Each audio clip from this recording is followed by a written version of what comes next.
OTK Demon Hunter when Il'gynoth still cost 4. This can be a bit of a weird one though, because, you know, Fel Demon Hunter, it's not a combo deck at all, but it can transition to that facet of gameplay, as we saw from Blitzchung at the end of the last series. Do you think that it allows it, therefore, to get the damage inverse mage, swinging face every turn, and then using Il'gynoth to get there in the end? Yeah, I think that is definitely viable, especially since Mage's healing is somewhat limited. They do run ice barriers, and more often than not, the Demon Hunter will have to swing at some point, so the barriers will be procced. So generously, we can put the Mage at a total of 36 health. 46 health. GivePLZ is not running the Spice Bread Baker, so you can assume as Bankyugi that you're going to have to deal 46 at some point, and I think that is very reasonable for Fel DH. Fel Barrage Face is a great way to start it. Jace can supplement that, and even if you're not necessarily going to get all the healing in the world from Jace because they're not actually playing that many minions, there is a viable way to race them. I do think it involves Timely Skulls though. Okay. Timely Skull, there we go, and Fel Barrage Face. Heck yeah, that is absolutely going to the dome in this matchup, with or without Skull. I think that very possibly would have been the play, on turn 2. The only problem here, well, it's going to be a problem for both players, is lack of minions. Neither player has the minions they need to target their spells on. That's nice in the Moog to be able to go Moog I-Beam, but still, Bankyugi needs another way to get rid of this I-Beam to be able to outcast the Skull. Now that's a weird one, and you know the second GivePLZ plays a minion, he's shooting it himself. Oh yeah. Making sure there's no way Bankyugi can get rid of it before GivePLZ gets to use one of his frost spells on it. But for now, Bankyugi has time. GivePLZ, not quite the turbo flow start. Looking at the lab partner as the cheapest one. Oh! Egwin! I've never seen a quest mage take Egwin. Just never. Egwin, really? I mean, I know you've got Cram Session, but you already had the Guild Trader, right? To go with +2 spell damage Cram Session if you're really interested in that. And then he trades. Like, I wanted something cheap. I wanted something I could target with this Brain Freeze. He technically still can go Egwin Brain Freeze, but I don't get why you would not have left after that. I don't know. I don't get it. But I am waiting for GivePLZ to show us why potentially we have missed something crucial. For now, Bankyugi, this looks like just hero power swing here. I don't think you're pressured to dump the Moarg until you actually have a guaranteed way to dump the other I-Beam, right? Because the Skull's still going to be stuck. I guess there is technically some synergy between the two picks he made, where Egwin's Death Rattle will further power up the Guild Trader in your deck, right? To +4 spell damage. Oh yeah, and every time you draw... Wait, does it keep the enchantment every time you draw it and trade it back, and then you get more and more and more? Wait, it doesn't... No, because it's a Death Rattle, right, that reapplies it. Yeah. Right, okay. I mean, that would have been pretty cool, but... Okay, Egwin fair enough. Brain Freeze. This is so weird. He's gone for this combination deliberately to put a +4 spell damage minion in his deck. Fair enough. Will he need it? I don't know, but I guess he didn't really have that many things he would have rather spent his mana on by taking a lab partner here. Very creative. And speaking of creative, throw a snake on the board and shoot it in the face twice is Bankyugi's game plan here, because Skull outcast next turn, yep, it's the only plan he's got, and you have to set up for it, I agree. Well, Bankyugi not swinging again. I guess it goes to show his head is really at making sure he gets actual healing off of the Eldrazi Warblades, which is very valid. Gonna wait for his Relentless Pursuits and Fury to come into hand. But it starts to become a question, right? Because every turn you have that equipped, you kind of miss a hero power face, you miss a bit of damage face. I wonder if that could be a bit relevant later on.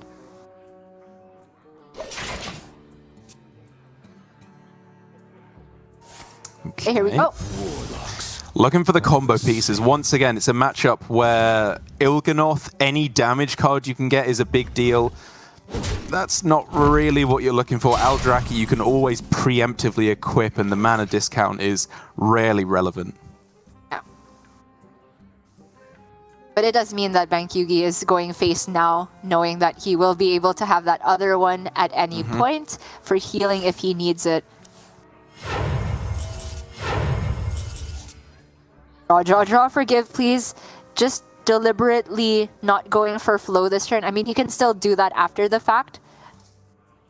But, I mean, he drew 2 cards that don't cost anything anyway, so this was just the right order. And again, still in that situation where he just can't play any frost spells. He wishes he had a way to generate a minion, for example. Oh, fun. Okay. Yeah, sure, that works. I hope it gives him something cheap, though, like a lab partner. But technically, he could go fun into Aguin Brain Freeze again, and then the Guild Trader is plus 6 spell damage. I mean, yeah, like even Astromancer Solarian would be pretty good, right? Because then you can maybe get a plus 3 spell damage Solarian Prime later on as well for a bit of extra burn if that's necessary. Maybe. And I don't know if extra burn is the thing GivePLZ needs. Fair enough. I think he needs just to finish his quest. So, Bankyugi on the other side is doing a whole lot of nothing realistically, despite the fact he's still somewhat drawing through his deck. So, it's never realistically Tempo Il'gynoth, right? No, but I think he can start to just send a lot of this damage face, right? There's no ice barrier, there's no punish for going face again. Sure, like, what if you Relentless Fury now that is plus 7 attack, is it? Hero power.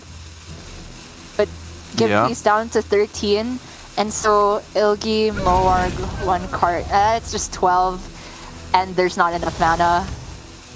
Play another minion, so it was getting interesting though. Definitely was interesting. I mean, again, if you had Jace in hand, maybe you're supposed to play to the top deck of Jace by playing out these Furies on this turn. Yeah, maybe. Tough to say. It looks like he's trying to hold on to the last possible minute for the healing. Because GivePLZ hasn't damaged him at all, but I just don't think GivePLZ is interested in damaging Bankyugi unless he's actually just killing him in one fell swoop, because he knows Bankyugi can recoup any partial damage that happened. But the problem of waiting for Bankyugi here is the ice barrier. It's come down now, right? So now the Relentless and Fury are not actually netting him any damage face. And very cleverly played by GivePLZ as well to go withdrawing the spell. He can now go play the Ice Barrier, then play First Flame plus Brain Freeze if he wanted to be able to do both the Fire and the Frost as well. Getting 3 procs effectively out of this one Arcanologist is a very, very nice play. Yeah, big deal. Bank jamming as well is Bankyugi. I feel like, this glide is nuts! Yo. Easy. Yeah, Insta glide. Insta Warblades. I don't know if Insta Fury, but probably Insta Fury as well. Yeah, I like it. You're Relentless as well? I mean, no, I don't think so. Like, what do you want to play on 4 mana with the rest of this hand? That's a fair point, yeah. That? Okay, fair. Good job, Derek. Stop searching. Because he's swinging face, right? So I kind of like the Relentless to just delete the ice barrier immediately. But man, that glide was brutal! Yeah, look at this now. The only arcane spell he has left, which I believe is the last spell school he needs to play, is Cram Session. The last one that you want to play when you're just about to complete your quest. Do you even play it? Oh. I think it's worth... I guess, yeah. It's Varden this turn, right? And also Bankyugi has shuffled his hand back, so you don't actually know if he has a guaranteed answer to Varden. Oh, okay. Okay, never mind. All right. Okay, now this is a big problem for Bankyugi. Forger into Pursuit. Oh wait, that's not a fell spell, sorry. No, yeah. I mean, you can go Immolation, Fell Scream, Metamorphosis, Hero Power to kill off the Varden if you don't want to tank it. Obviously, that's a monumental dump of resources. I just wonder if you can set up lethal over 2 turns with the meta, Right. but I'm not seeing it without any additional damage. I think it was too many resources to sink into killing Varden, and I respect Bankyugi's line of trying to find a way to set up counter lethal on the chance that he's not dead the very next turn, but simply not there. He but top decks Il'gynoth next turn. Does that do anything? right, but then are you even swinging then? Do you waste the 2 damage this turn, or do you try and wait for Il'gynoth to keep the spell damage weapon intact? I don't know. Oh, he's just clearing. Man. That feels awful. Oh, it truly does. Swinging into it as well instead of playing Fell Scream. Oh, I can't even look. Yeah. That's his last Fell Scream, right? So Yeah. it's his best chance at counter lethal potentially. I think Bankyugi's just playing to a Jace top deck maybe. Oh, look at this. Double Ignite plus Incantus Flow and Rune Orb on this turn if you want as well. Not lethal yet, is it? Each Ignite is 5. Fireball is 9, just 19, but sure, just put him in the deck. Flow. No need to Fireball this turn, right? You could just trade the Fire Sale. Try to stack all the damage in one hand so that even if Bankyugi manages to heal back to full, GivePLZ just puts him all the way back down to 0. Oi, oi, oi, oi, oi.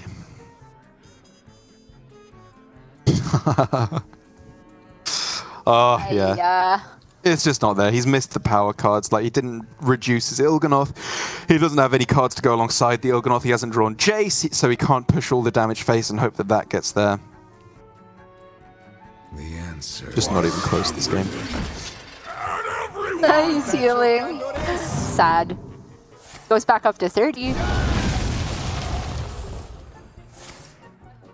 What a champ. Was it? Take the head from Bankyugi. Is he even alive this turn? Ignite dealing 6, Rune Orb dealing 5, 2 Fireballs dealing 9 apiece. Yeah. 1 off? Oh, maybe studies can be...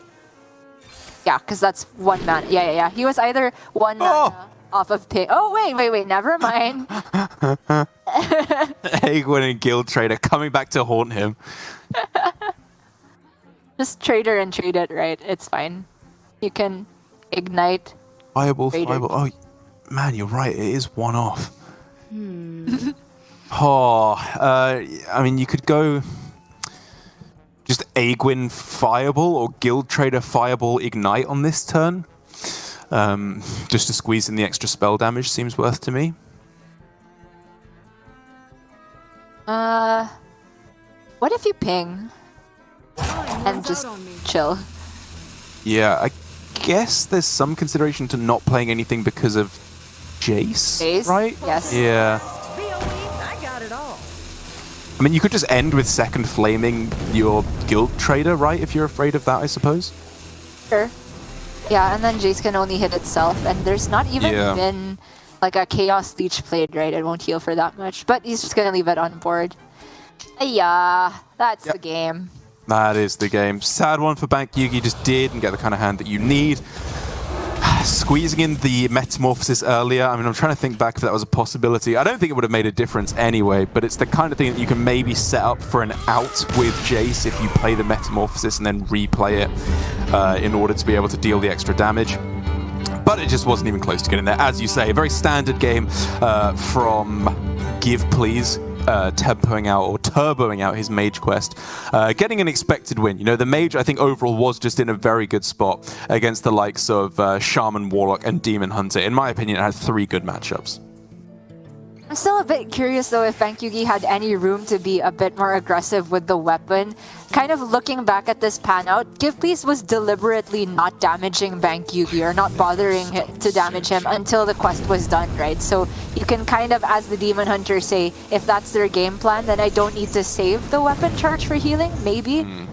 just push face with the Relentless Pursuits. It probably still wouldn't have worked out against this pan out from GivePLZ, but if Bankyugi had maybe drawn Jace earlier, maybe he could have punished there. Like, the Ice Barrier came very, very late from GivePLZ. He also could have gotten damage before Barrier and maybe gotten GivePLZ down to 13, which is still not a guaranteed Il'gynoth out, but maybe if you discover something off of studies, you can get there. It's really, really close, and I'm starting to see why a lot more of the FELDH players are running Sigil of Alacrity, because it's yet another way to maybe discount one of those combo pieces and give you burst with Il'gynoth that is usually not available when it's at 6 mana.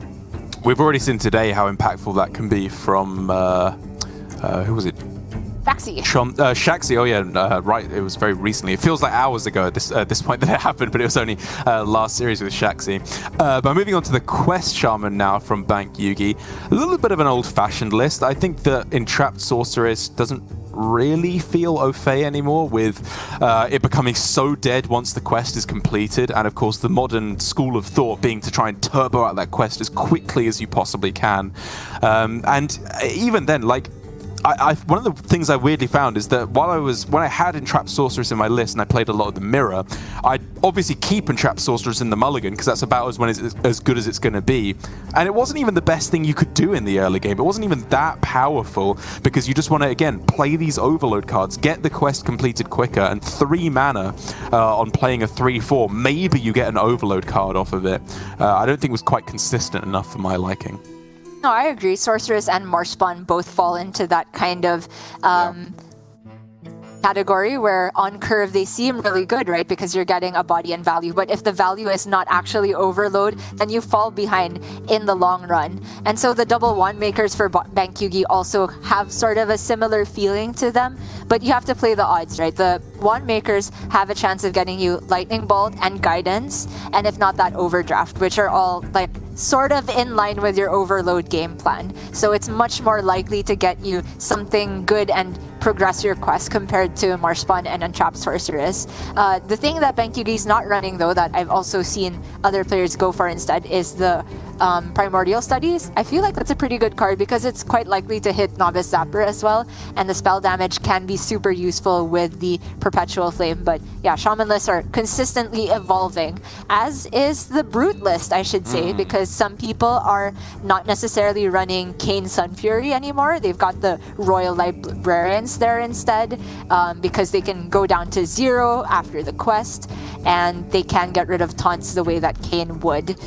But one thing that hasn't changed is the presence of course, the Lion's Frenzy, just to be able to have an additional win condition after the Brutes, and just the rest of the deck being full of card draw and scarce on removal.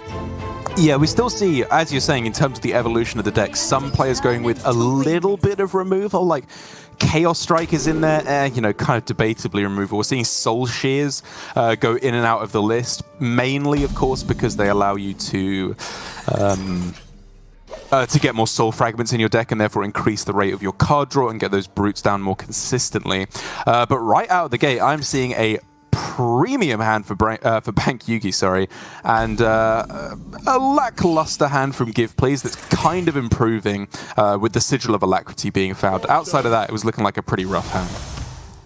Yeah, the Kayn locking in the Glide is pretty awkward. Kayn is not a card you want to tempo in the matchup because Shaman can get in a position where they just lock out Brutes by playing Feral Spirit for a while, and that softens up the board and allows them to go for something like spell damage, Perpetual Flame to clean up later on.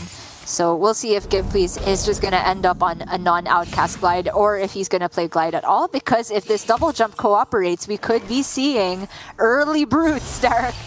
We really could. Spectral Sight as well to discount an Illidari Studies. If we can find Philosophy here, we might be talking. Business, yeah. I mean, Runner?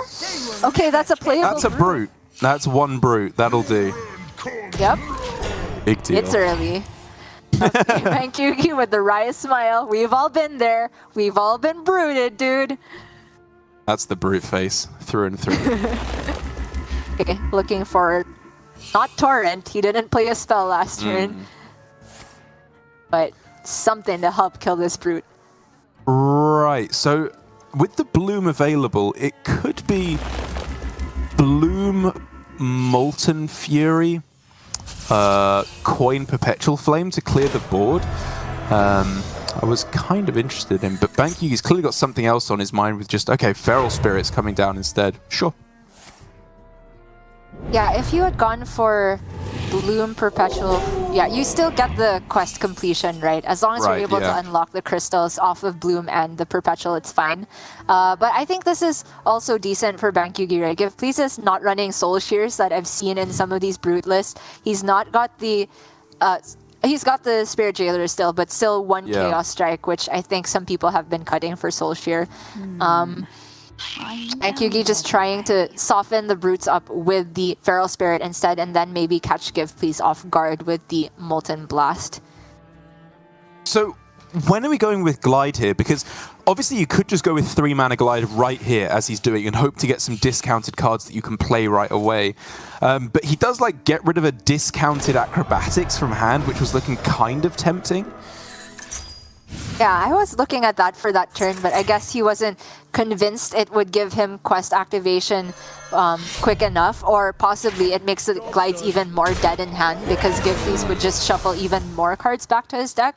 So I think it's a pretty disciplined play going for a Glide that's not that's not all beneficial to him, right? Because it's not disrupting Bankyugi at all. Well, guaranteed quest completion available for GivePLZ next turn with Acrobatics, the Swing, and the Sigil of Alacrity as well. He's looking absolutely fine. It's just about surviving up until that point, and I guess actually getting the big minions after you play the Kurtrus, because even once he comes down, it's far from a guaranteed win. That is very true. After Kurtrus comes down, you can still go Brutes, and that's a decent win condition, but usually by that point, the Shaman has enough mana to work with that they can discover ways to get rid of at least one of the Brutes pretty easily, and then it comes down to Lion's Frenzy. How much damage can you actually get through with that? And you're just going Fury Chaos Strike here. Yeah, draw 3 extra cards thanks to the Acrobatics effect, and an extra from the effect of the weapon. Premium.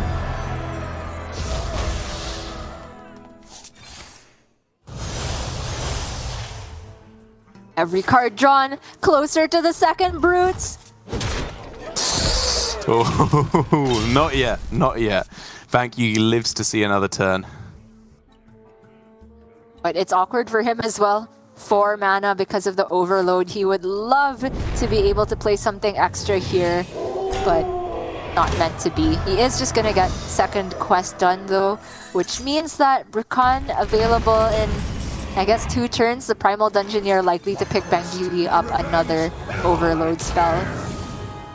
And here it is once again, one final turn for Bankyugi before things go absolutely astronomic in terms of their power level. Like, GivePLZ surely is going to be popping off. It's potentially lethal on next turn, as unlikely as it is, I think, with the Lion's Frenzy and all the card draw as well. Yeah. I mean, it's tough because of the taunts, right? I don't think he has the mana to get the Frenzy up to a high enough attack and play the Cane to be lethal next turn. But we'll see. This deck can work miracles. As for Bankyugi, not being able to Rakan this turn is annoying. Not to mention, not really having a clean way to get rid of the Kurtrus either. It looks like he's just building the Wolf Wall, which means that Cane looks pretty good this turn. But if you play Cane and don't kill them, and they kill the Cane, the Wolves are there to stay.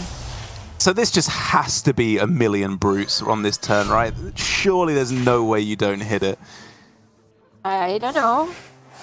What if this Glide gives him Studies, Philosophy, Peddler, and... Okay, I guess the Peddler you can still trade, and Cane. Oh. Okay, never mind. There's a number Brute. 1. Acrobatics. Okay. Just need the Philosophy. That's all we're after here for GivePLZ. Oh. Oh, he can outcast the Fellow too, so they're up to 7/8. And draw 2 more cards? Yes. There's still another Philosophy in the deck, right? Yes, I believe so. And that can get a Fellow? Okay, not gonna bother. Sure, just gonna play the stake, I guess. Yeah, you're gonna play that first. You get another Brute. Oh no, wait! No, you don't! The Jailer! No! You messed up! Order! Oh Bankyugi's face is like, oh? What happened? How was that a mistake? That seems like a great play. Oh, there's the nod. He knows what happened. But you know what, Derek? 2 7-8s is still a huge problem. How does Bankyugi get through this? I believe this is what we in the industry call a whoopsie-poopsie from GivePLZ, as it gives maybe an out here to Bankyugi, right? He has, with the Perpetual Flame, actually quite a lot of clear potential now. It's the 5 health Kurtrus that's making this so awkward. It's so clean if that were at 4 health. You can go Note Taker, double, Perpetual. Yes, that's a guaranteed clear after you trade the 2 wolves in the 7-8. But Yes, it means you have to use Note Taker on a second flame, which feels pretty bad. It does. I mean, you skip your turn next turn as well. Yes. But you've cleared the board. They're out of brutes. They still have 1 charge of the flame. Of the Lion's Frenzy, sorry. But I don't know if that's going to be enough. There's a cane though, Derek. I don't know. It might be enough. Are there any glides left? Can he discover more glides? I don't know. The deck tracker can't keep up with this deck. I can't keep up with this deck. Let's take a look at what the deck tracker thinks is left in there. Like, if he can just keep trading back and forth between Peddler and Viper, maybe? Like, I just don't think he has enough mana, though. Like, it just doesn't get there, right? This weapon's not big enough. Yeah, I don't think so. I don't think so. Oh man, is it really the fact that there were 2 brutes and not 3 that is gonna make GivePLZ lose this game? Look at this, he's trading. It's trying. so close. It's 3 off. Oh, no way. Whether it's hero power or trade, it is 3 off. And so it just hits the board. Bankyugi skips his turn next turn, so GivePLZ still gets there, right? Is it a complete skip? It's a complete skip on mana. He gets the overdraft. No! It's too late. He's just imagine lost. if he could just play the overdraft last turn. Oh! On board to Brute Demon Hunter with no brutes after 1 brute was wasted. GivePLZ, you naughty, naughty man. That should not have been a win there. GivePLZ deserved that victory after a critical blunder. I mean, one that's easy enough to make, I suppose. You know, when Brute gets down to 0 mana, you kind of expect that it's always going to be the one that's copied. But as easy as it may be to make, it makes it no less devastating. Like, that went from a lock win to a much more dubious proposition at that point. I mean, if there was another 7-8, right, then the even double Perpetual Flame wasn't guaranteed to clear that board. If the Kurtrus had been at 4 HP, I think it still works, right, because he's able to then bolt one of the other ones and then double flame the remaining. I'm not necessarily sure. Perpetual Flame can get a little bit awkward, but yeah, the big deal was that Bankyugi is completely overloaded the next turn. GivePLZ decided not to shame concede despite emoting twice that he made a mistake. I think Hearthstone brooded them both that game. Yeah, I think the real brute was the friends that we made along the way on this one, Gia.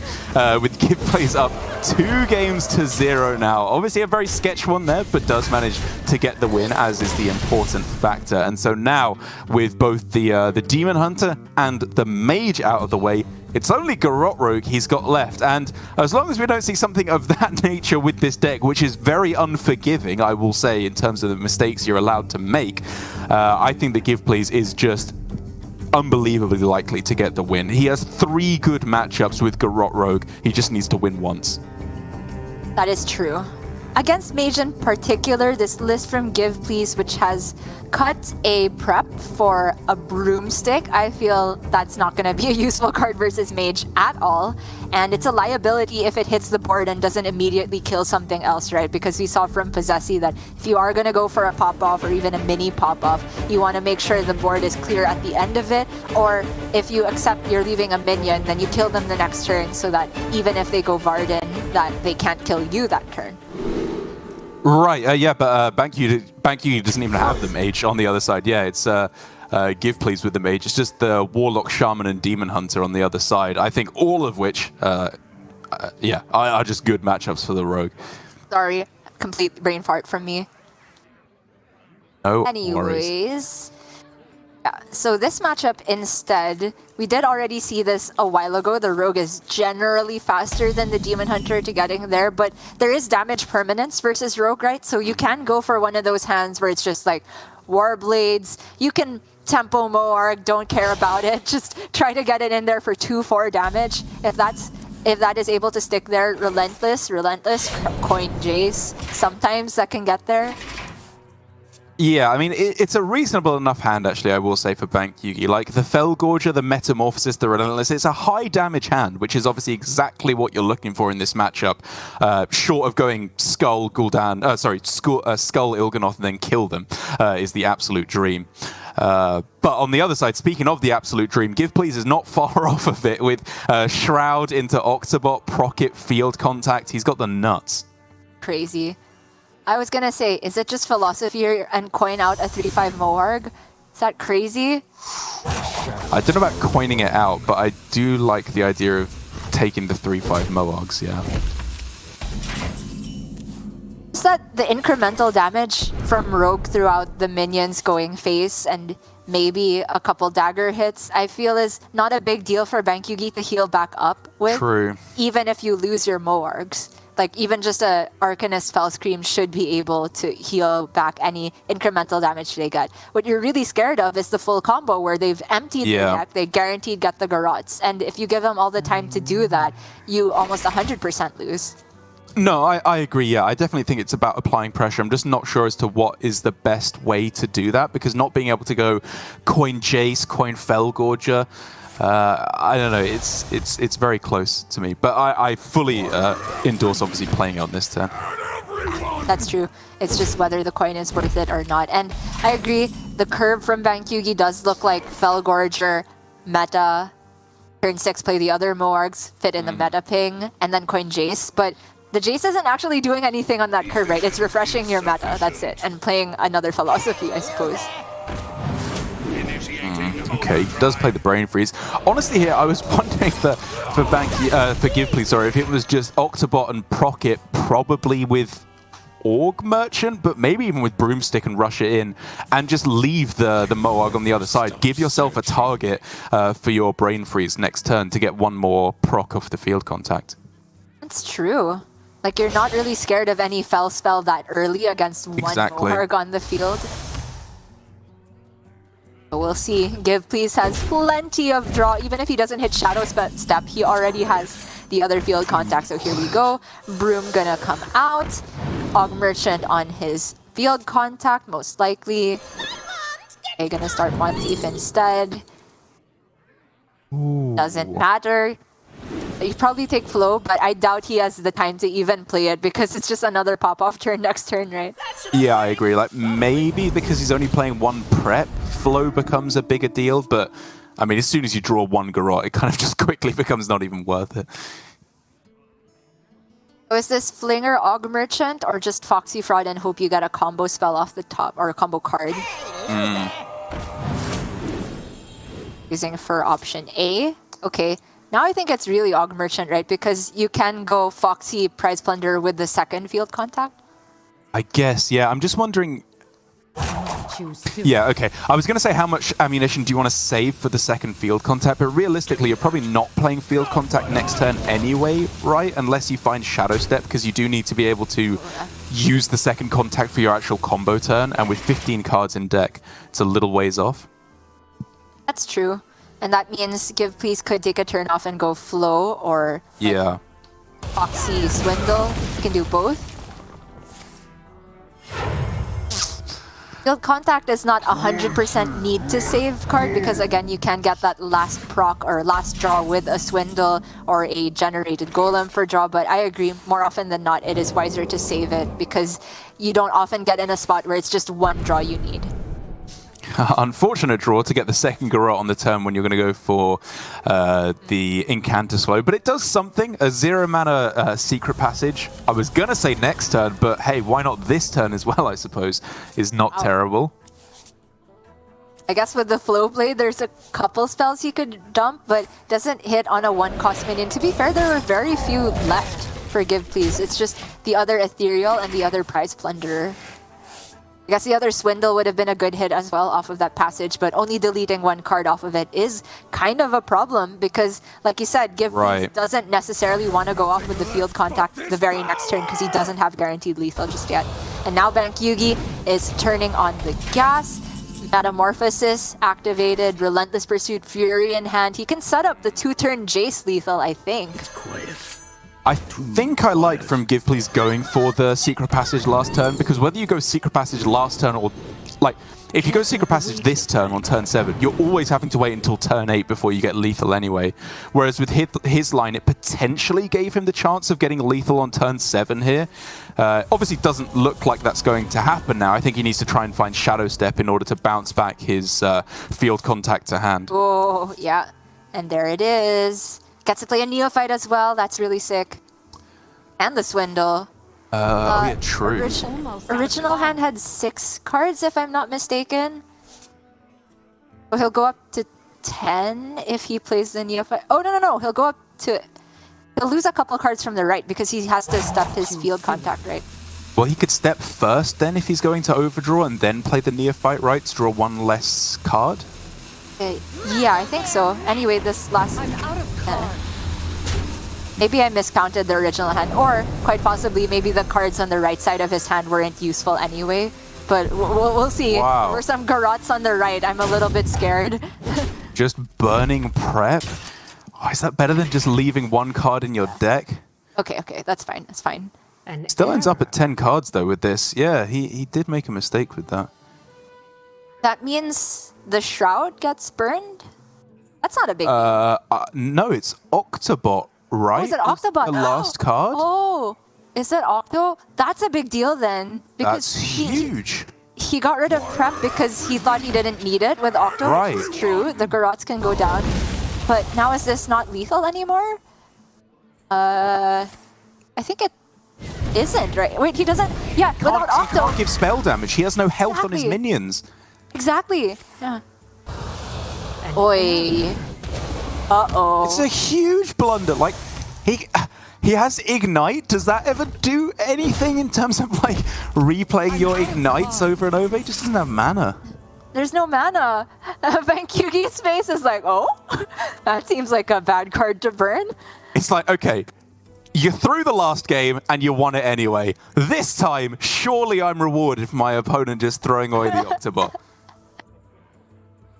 Is this some sort of poetic justice? Bankyugi losing a near impossible to lose matchup as Control Warrior versus the Garrote. True. And now winning what should have been a lost game? This was 100% lethal if Give Please just had the Octobot in hand. So you can just go Ignite Face. Yes, keep going. I mean, I'm wondering if... Like, you still kind of have to say... Like, you could just go Ignite Face, play both play both Garrotes, and then next turn try and cycle through multiple Ignites with the Field Contact, and pray that you're not dead. Yes, you might as well play an Aug Merchant as well, because you're only gonna be able to proc one spell damage the rest of the game, right? Man, super weird. Yeah, I just don't think there's a realistic out here, because if you're not dead, Bankyugi's just gonna heal out of range, surely. And he's not quite dead just yet, I believe. Not that many, or was it any Furies played till this point? Yeah. In terms of the Furies, I mean, deck track is obviously no help at all in terms of ranked cards telling us whether or not they've been played. But not that I remember. Okay, well anyway, Bankyugi will be doing the math in his head here. If there's only one Og Merchant available, the maximum burst is just 24. There's a Dagger Swing for 25, and I guess an Ignite off the top for 27. Is he still dead? He can't heal. No way. Okay, the Chaos Strike has to get him like I-Beam. He has one trade for I-Beam. Wait, is there mana? There might not be mana. One sec. Wait, there is mana. It's like Field Contact, Og Merchant. Only one needs to be played. Garrot. That is 6 mana. 8 mana with the Ignite. And then a Prize Plunger to draw all the Garrots. He's just dead still. Right? I don't know. I can't count quickly enough. I'm trying to get through it all. What, 18? You draw them all? It does look like it if there's mana, right? Yeah. He doesn't even... Seriously? Yeah, he doesn't even need to play the other Ignite. It's just Dagger Face. No! Oh my goodness. Okay, Okay, sure. As long as you don't target the Field Contact, any Battle Cry just gets there with the Dagger Face. 3 times 6. Yeah.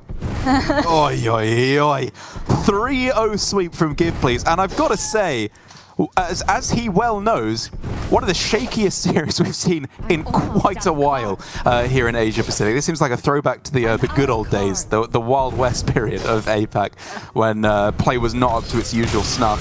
I don't want to pile on him too much. He knows full well the mistakes he made there. It's not like he's just blindly going to be making misplays, carrying on. It was just blunders rather than matchup misunderstandings. But from GivePLZ, you know, as we've been saying consistently throughout this series, we expect better from him. He's not this kind of player usually. Oh, definitely not. Honestly, I'm kind of a mess right now. I don't know how to say that series really went, because we obviously cannot, in good faith, say GivePLZ was the better player in that series. Right.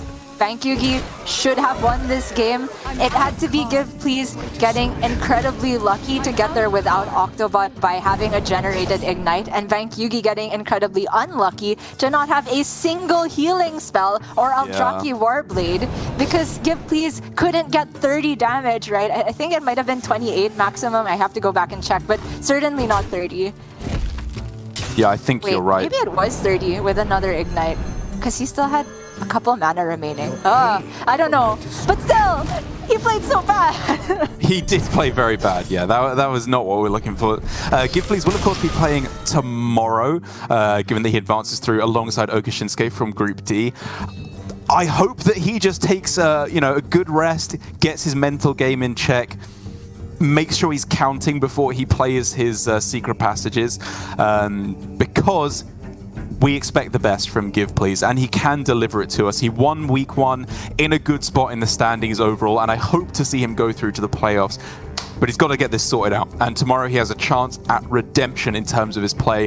Very sorry for Bankyugi. It does mean he is creeping down towards the bottom of the leaderboards in terms of